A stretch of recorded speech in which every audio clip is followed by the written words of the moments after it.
alese, răspunsul de la Dumnezeu poate atinge viața ta într-un mod care nu a fost niciodată menit să devină conversație publică. Ai simțit greutatea a ceva sacru formându-se în tăcere în interiorul tău. Totuși, oamenii din jurul tău continuă să ceară explicații, dovezi și detalii pe care încă nu știi cum să le oferi.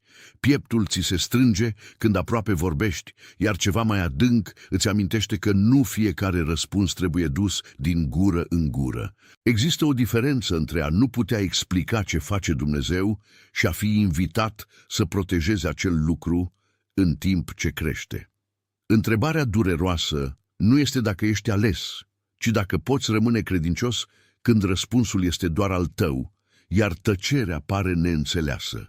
Dacă ai simțit că acest anotimp contează, dar nu poți numi ce înseamnă chemarea aleșilor. O călătorie de 30 de zile te poate ajuta să recunoști anotimpul în care trăiești, să înțelegi de ce pare semnificativ și să separi discernământul spiritual de confuzia emoțională. Pentru a accesa cartea electronică, mergi chiar acum în partea de sus a comentariilor și dă click pe linkul din comentariul fixat. Nu trebuie să anunți ce ți-a fost încredințat înainte de a înțelege cum să duci acea povară. Uneori, prima dovadă a maturității nu este să vorbești mai clar, ci să știi când dragostea, înțelepciunea și ascultarea cer liniște. Tăcerea ta nu este neapărat gol.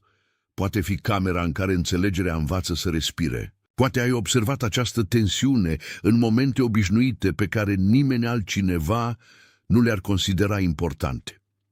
Te trezești înainte de alarma deșteptătorului, îți iei telefonul și te trezești privind același mesaj fără răspuns, același plan neterminat sau aceeași convingere privată care te-a urmărit săptămâni la rând. Umerii îți rămân ridicați chiar și în timp ce îți pregătești cafeaua. Mâinile tale se mișcă prin sarcini familiare.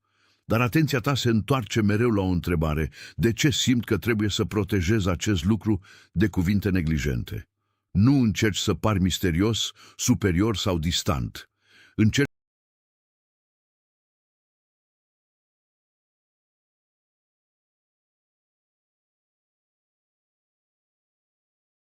Atenție, trebuie să te pregătești. Am pregătit conținut exclusiv pentru cei care simt că au fost puși deoparte, pentru ceva mai mare, dar trăiesc înconjurați de zgomot, distrageri și supraîncărcare mentală.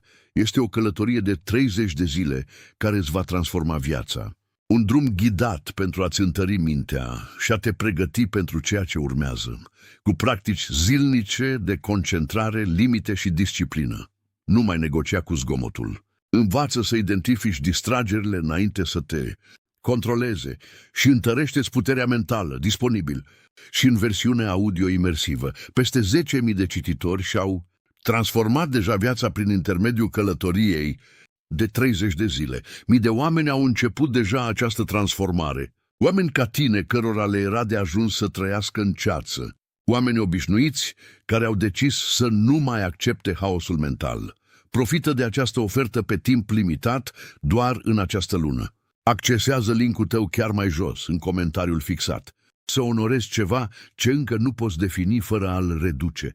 La lucru poți zâmbi când cineva întreabă ce e nou, chiar dacă știi că ceva în interiorul tău se schimbă. Acasă poți sta într-o cameră liniștită și simți diferența dintre singurătate și intimitate sfântă. Singurătatea spune că nimeni nu te înțelege. Intimitatea sfântă te învață că înțelegerea nu ajunge întotdeauna prin alți oameni. Pericolul este că presiunea te poate face să dezvălui ce încă are nevoie de rădăcini. Când explici o convingere tandră prea devreme, fiecare reacție devine o altă voce în mintea ta. Aprobarea o poate umfla, scepticismul o poate răni, iar curiozitatea o poate îndepărta de centrul ei original. Deocamdată înveți să lași răspunsul să devină clar înainte de a lăsa lumea să se implice. Mesajul nu este că ar trebui să nu ai încredere în toți sau să te retragi din fiecare relație. Mesajul este că discernământul are un timing, iar timingul include să știi ce aparține rugăciunii înainte de a aparține conversației. Faptul că răspunsul de la Dumnezeu este doar al tău nu înseamnă că nu-l vei împărtăși niciodată. Înseamnă că dezvăluirea trebuie să devină un act de ascultare, nu o reacție la presiune. Poate înveți să recunoști diferența dintre secretul care protejează frica și tăcerea care protejează formarea. Frica se ascunde pentru că îi este rușine. Înțelepciunea așteaptă pentru că este responsabilă. Frica refuză fiecare voce. Înțelepciunea ascultă cu grijă și alege un loc de încredere. Acest anotimp te poate ajuta să identifici ce merită răbdare, ce merită sfat, ce merită o limită și ce merită acțiune.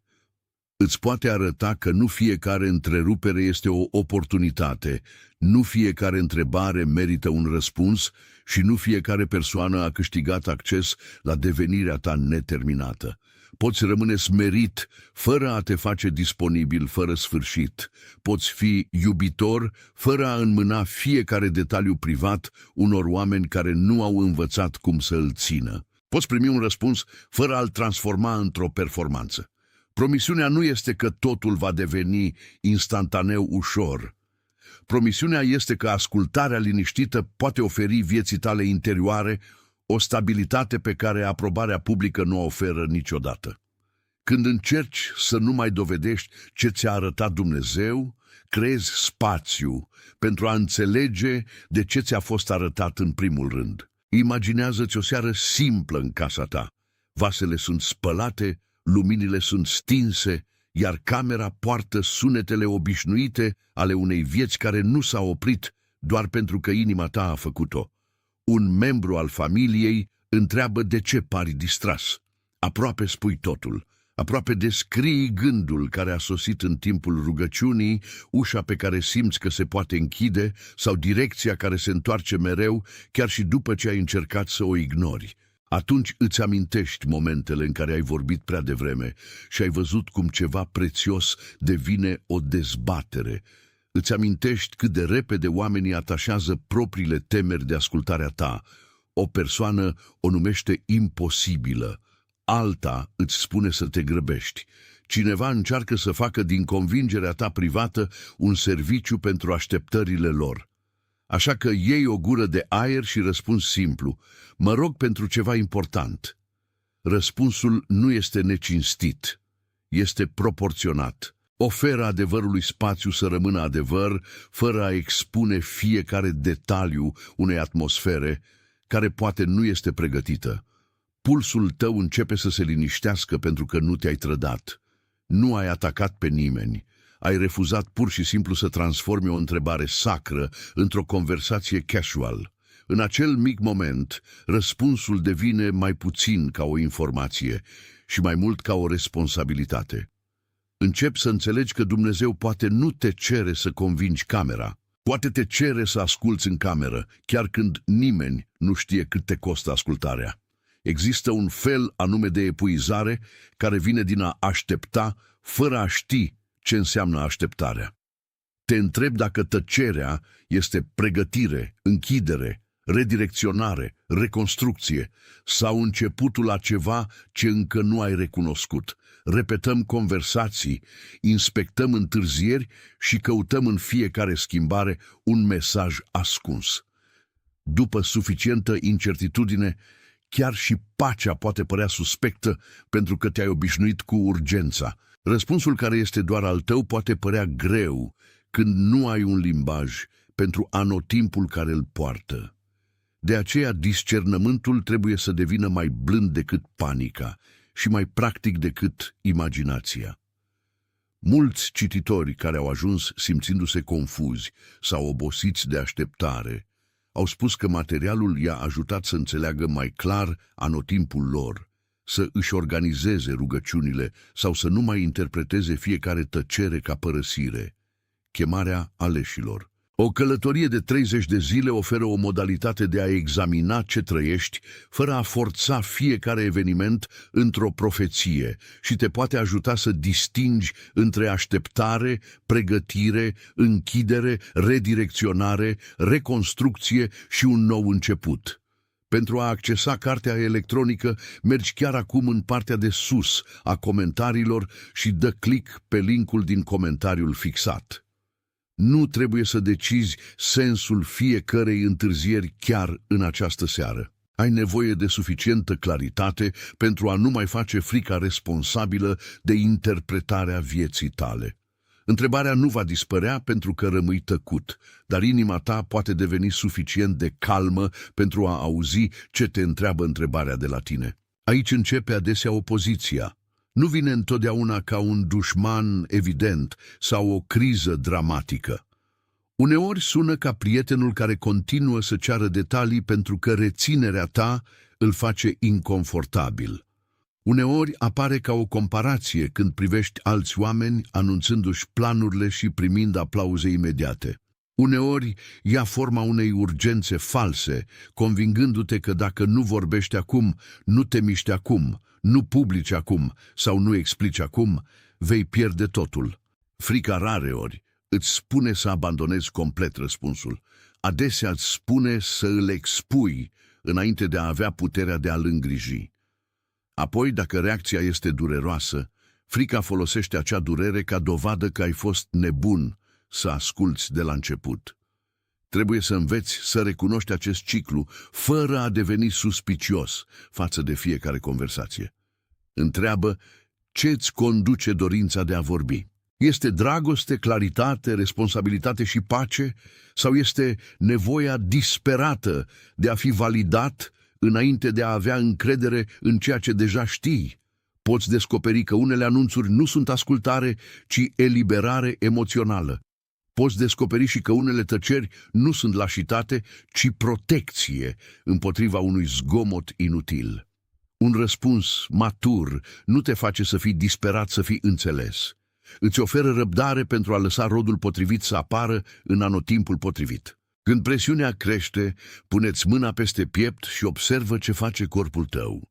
Un corp grăbit poate produce o explicație grăbită. Un duh liniștit poate alege un răspuns măsurat. Ia-l în considerare pe Iosif, care a primit vise care au devenit parte din povestea sa mult înainte de a înțelege costul lor. Certitudinea sa timpurie nu a prevenit trădarea, întârzierea sau închiderea. De asemenea, nu a însemnat că fiecare persoană din jurul său putea interpreta ce fusese pus în interiorul lui. Viața lui Iosif îți amintește că primirea unei glimpse a scopului nu elimină nevoia de formare. Visul nu a fost viața terminată. Promisiunea nu a eliminat groapa. Închisoarea sau anii în care circumstanțele sale păreau să contrazică ceea ce văzuse. În viața ta obișnuită, aceasta poate arăta mai puțin dramatic, dar la fel de exigent. Poți simți că ești condus spre o decizie pe care nimeni din familia ta nu o înțelege. Poți simți că ești atras să părăsești un mediu care a devenit familiar, dar nu mai susține integritatea. Poți recunoaște că o relație, un obicei sau o ambiție nu te pot însoți în următorul anotimp. Ca și Iosif, trebuie să înveți că ceea ce este dezvăluit de vreme poate necesita o ascultare lungă înainte de a putea fi dusă cu înțelepciune. Răspunsul poate fi al tău, dar caracterul necesar pentru a-l îngriji este încă în formare. De aceea perioada liniștită contează. Nu ești pedepsit pentru că nu poți anunța totul. Poate primești timp pentru a deveni felul de persoană care nu va abuza de ceea ce ceri lui Dumnezeu să îți încredințeze. Anotimpul privat nu este separat de scop. Este parte din pregătire. Dacă ignori semnalul suficient de mult timp, costul poate să nu apară ca un colaps dramatic unic. Poate apărea prin repetiție. Te întorci mereu la aceeași conversație epuizantă, la același compromis, la aceeași explicație și la același argument intern. Simți că ceva trebuie să se schimbe, dar continui să ceri oamenilor care beneficiază de confuzia ta să aprobe următorul tău pas. Somnul devine superficial. Rugăciunile tale devin aglomerate cu opiniile unor oameni care nu sunt prezenți. Amâni decizia, apoi numești amânarea răbdare. Îți abandonezi pacea, apoi numești abandonarea smerenie. Există o diferență între a aștepta înțelepciunea și a aștepta permisiunea de la toți. Primul te poate adânci, al doilea te poate ține să te învârți în jurul unei uși pe care deja știi că nu poți intra. Ignorarea răspunsului nu îl face să dispară, adesea face tensiunea interioară mai puternică. Începi să te simți divizat între viața pe care o prezinți și adevărul pe care îl porți. Acea diviziune poate face chiar și sarcini simple să pară epuizante. Răspunzi la mesaje în timp ce îți eviți propria conștiință, râzi în camere unde nu mai aparții, menții aranjamente care necesită să devii mai mic în fiecare zi. Totuși, răspunsul de la Dumnezeu nu este o armă împotriva relațiilor tale, este o invitație de a deveni onest despre ce poate cere ascultarea ta. Nu trebuie să pedepsești pe nimeni. Trebuie să te oprești din a te pedepsi pe tine însuți, prefăcându-te că claritatea nu te-a vizitat. Titlul revine aici cu un sens mai ascuțit. Răspunsul este doar al tău, nu pentru că ești mai important decât alți oameni, ci pentru că responsabilitatea nu poate fi externalizată. Există decizii pe care doar tu le poți lua. Există limite pe care doar tu le poți păstra. Există rugăciuni pe care doar tu le poți ruga pentru că se ridică din exact istoria, rănile, speranțele și convingerile care fac viața ta a ta. Nu poți cere cuiva Elze să poarte greutatea ascultării tale și apoi să îl învinovățești pentru că a ales rău. Nu poți dezvălui fiecare detaliu și să te aștepți ca interpretarea lor să devină direcția ta.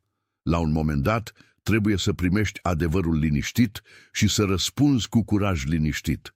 Dacă acest mesaj te întâlnește într-un anotimp de recunoaștere privată, tastează cuvintele 888 în comentarii ca o simplă confirmare că alegi discernământul în locul presiunii, apoi revină la mesaj. Nu trata numărul ca pe un farmec sau o garanție. Lasă-l să reprezinte momentul în care nu mai ceri permisiune publică pentru o responsabilitate pe care trebuie să o porți credincios. Răspunsul nu devine mai valid pentru că străinii sunt de acord cu el. Devine mai de încredere pe măsură ce viața ta începe să se alinieze cu sensul său onest. De aici, întrebarea mai profundă nu este doar ce ți-a arătat Dumnezeu, ci ce în interiorul tău mai trebuie vindecat, întărit sau predat înainte de a putea umbla conform lui. Conflictul nu este întotdeauna în exteriorul tău. Uneori, cea mai mare opoziție este un model intern care a învățat să se deghizeze în înțelepciune. Îl poți numi discernământ, când de fapt este frică de a fi criticat. Îl poți numi smerenie, când de fapt este refuzul de a accepta responsabilitatea. Îl poți numi răbdare, când de fapt este atașament față de confort. Aceste modele nu sunt motive pentru a te rușina, sunt locuri unde lumina trebuie să devină specifică. Răspunsul poate fi autentic, iar reacția ta la el poate fi încă confuză. Poți auzi o direcție și totuși să vrei aplauze. Poți recunoaște o ușă închisă și totuși să stai afară din ea pentru că holul familiar pare mai sigur. Poți ști că anumite informații aparțin tăcerii și totuși să te simți neliniștit pentru că tăcerea te lasă fără control imediat. Lucrarea de acum este să devii onest despre ce protejezi. Protejezi răspunsul sau îți protejezi imaginea? Aștepți pentru că timingul este înțelept sau pentru că te temi de consecințele mișcării? Rămâi tăcut pentru ca dragostea să crească sau pentru ca nimeni să nu îți poată provoca fantezia? Aceste întrebări pot înțepa, dar nu te condamnă. Te invită să separi centrul sacru de zgomotul emoțional care îl înconjoară. Când poți numi modelul, nu mai ești complet condus de el. Când poți mărturisi frica fără a o lăsa să conducă, răspunsul începe să treacă de la un sentiment privat la un mod responsabil de a trăi.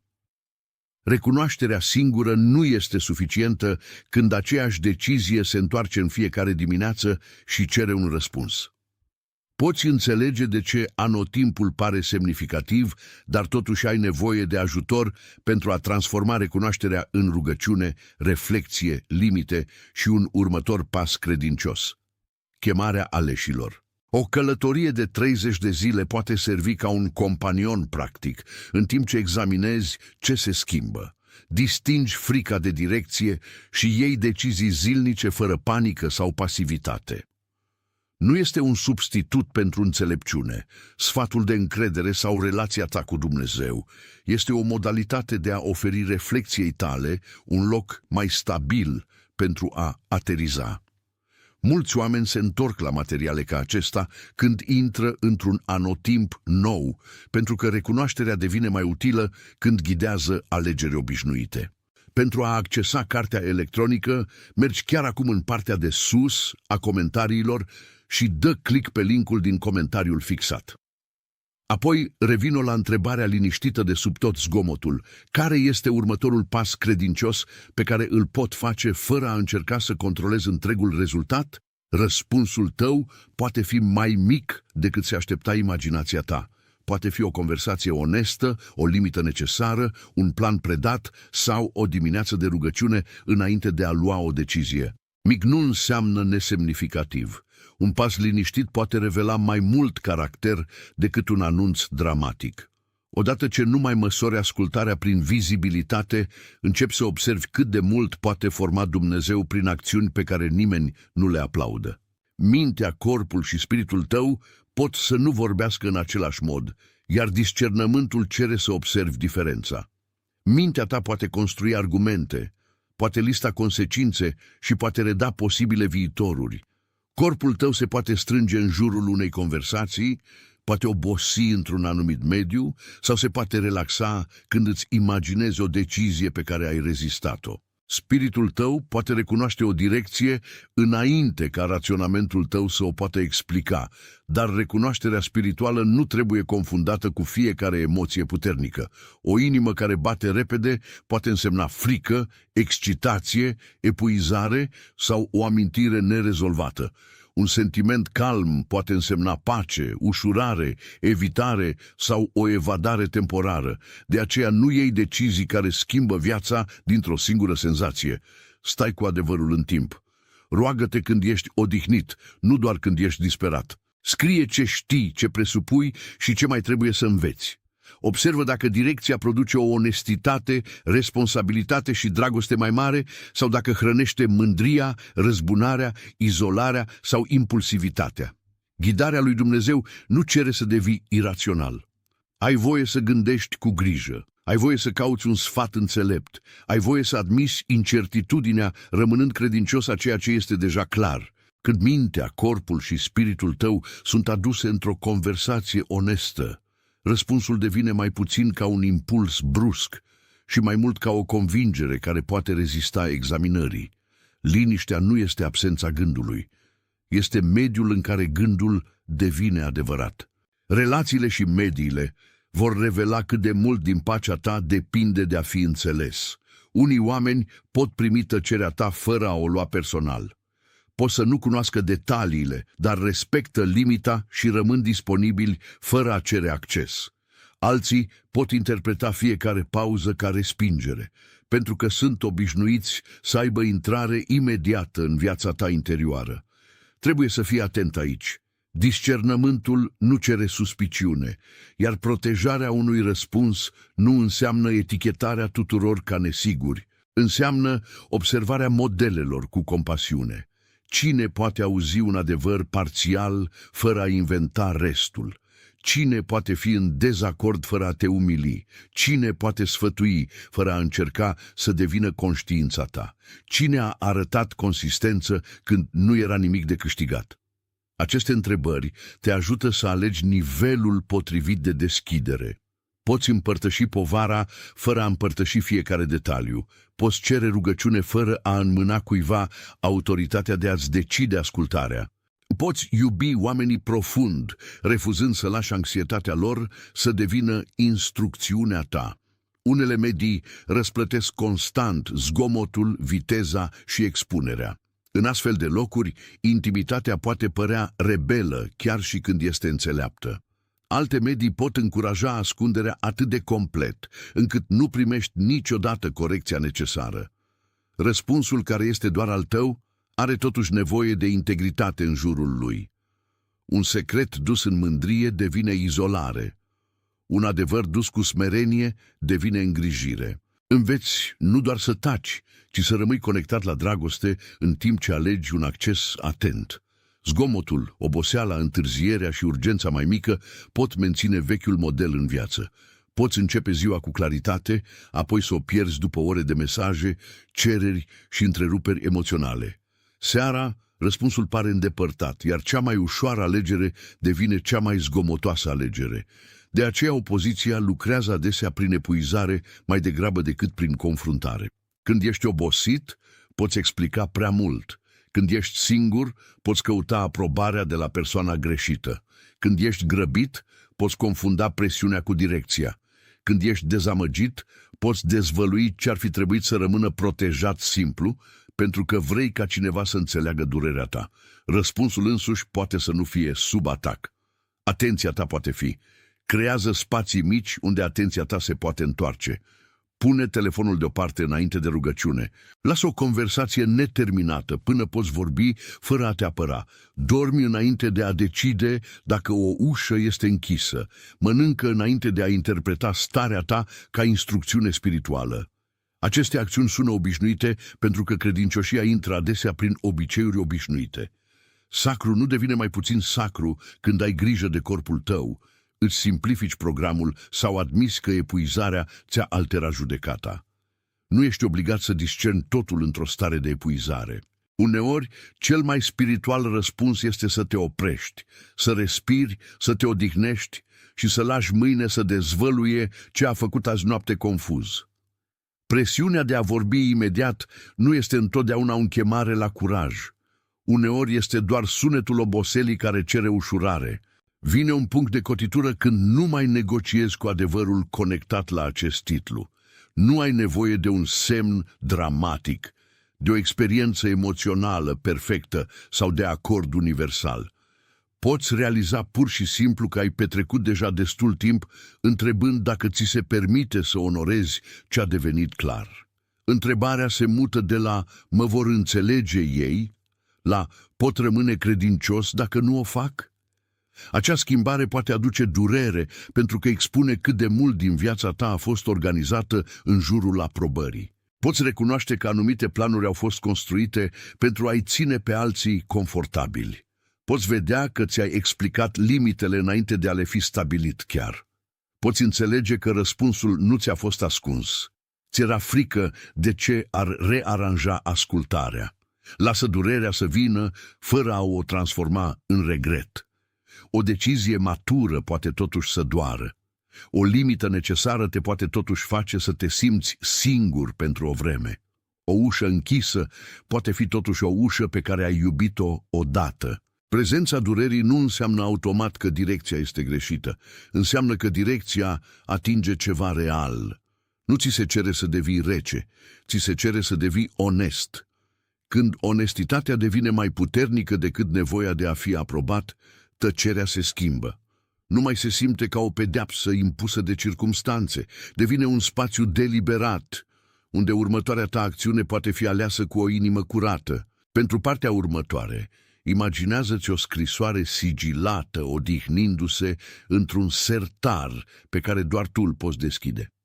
Scrisoarea reprezintă răspunsul pe care l-ai purtat, nu ca un obiect magic, ci ca un adevăr care cere timing, grijă și citire responsabilă.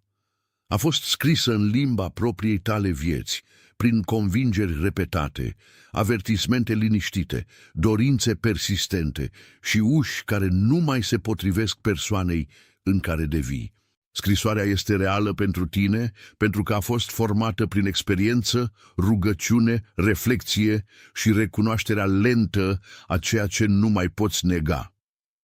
Totuși, scrisoarea rămâne sigilată pentru că citirea ei în public ar invita alți oameni să îi editeze sensul înainte de a-l fi înțeles. Nu o desfaci în mijlocul unei certuri, nu o înmânezi celei mai zgomotoase persoane din cameră. Te întorci la ea când respirația ta este stabilă și motivele tale sunt oneste. Sertarul nu este o închisoare. Este un loc de păstrare. Există adevăruri care se distorsionează când sunt expuse repetat unor mâini neglijente. Există decizii care trebuie citite în privat înainte de a putea fi discutate cu înțelepciune. Pe măsură ce ții imaginea, observă cât de diferit este aceasta de ascundere. Ascunderea înseamnă că ți-e frică că adevărul nu poate supraviețui. Păstrarea înseamnă că permiți adevărului să se maturizeze în condițiile potrivite. Răspunsul nu cere spectacol, cere îngrijire. În interiorul scrisorii sigilate, formarea a avut loc mult înainte de a găsi curajul de a o citi. Nu fiecare întârziere a fost neapărat un mesaj, dar unele întârzieri ți-au oferit informații despre motivele tale, atașamentele tale și capacitatea ta. Nu fiecare întrebare fără răspuns a fost o pedeapsă, dar unele întrebări fără răspuns te-au împiedicat să-ți construiești identitatea pe circumstanțe temporare. Scrisoarea a fost păstrată prin anotimpuri când credeai că nu se întâmplă nimic. În timp ce măsurai progresul vizibil, caracterul tău era modelat prin reținere. Ai învățat să asculți fără a întrerupe. Ai învățat să supraviețuiești neînțelegerii fără a deveni amar. Ai învățat că un răspuns poate fi adevărat chiar și când nu îți îmbunătățește imediat circumstanțele. Ai învățat să observi cine ți-a respectat liniștea și cine a încercat să forțeze accesul. Aceste lecții sunt scrise în persoana care ține acum scrisoarea. Nu ești aceeași persoană care a simțit prima dată direcția. Aceasta contează. Răspunsul poate fi fost dat mai devreme, dar capacitatea ta de a-l purta s-a dezvoltat încet. Ce-a părut întârziere poate fi devenit o educație ascunsă în curaj. Ce-a părut tăcere poate fi expus diferența dintre dorință și misiune. Începi să vezi că anotimpul privat nu i-a ținut doar pe alții de la a ști.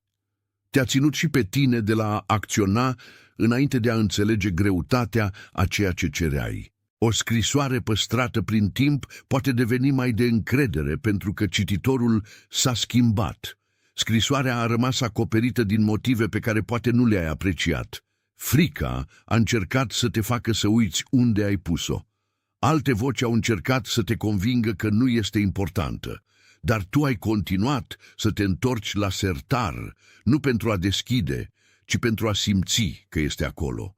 Acea prezență tăcută a devenit un fel de ancoră. În zilele când totul părea să se clatine, știai că scrisoarea încă așteaptă. Nu era nevoie să o deschizi imediat. Era nevoie doar să știi că nu ai pierdut-o. Aceasta este încrederea pe care o construiești în tăcere. Nu este o încredere stridentă, este o încredere care poate sta lângă o fereastră și să privească ploaia fără a cere explicații. Răspunsul este al tău nu pentru a-l ține pentru totdeauna, ci pentru a-l purta până când devine clar cum să-l folosești. Când vine acel moment, nu vei mai avea nevoie să ceri permisiune. Vei recunoaște că scrisoarea a fost întotdeauna destinată să fie citită în felul tău, în timpul tău, cu înțelepciunea pe care ai câștigat-o așteptând. Până atunci, poți onora procesul fără a-l grăbi. Poți onora întrebarea fără a forța răspunsul și poți onora tăcerea fără a o numi gol.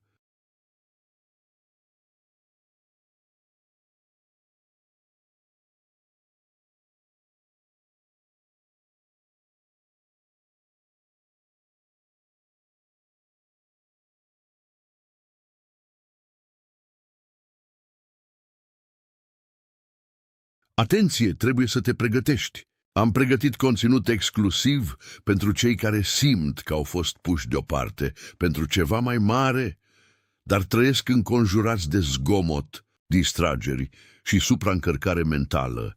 Este o călătorie de 30 de zile care îți va transforma viața. Un drum ghidat pentru a-ți întări mintea și a te pregăti pentru ceea ce urmează, cu practici zilnice de concentrare, limite și disciplină. Nu mai negocia cu zgomotul. Învață să identifici distragerile înainte să te controleze și întărește-ți puterea mentală, disponibil.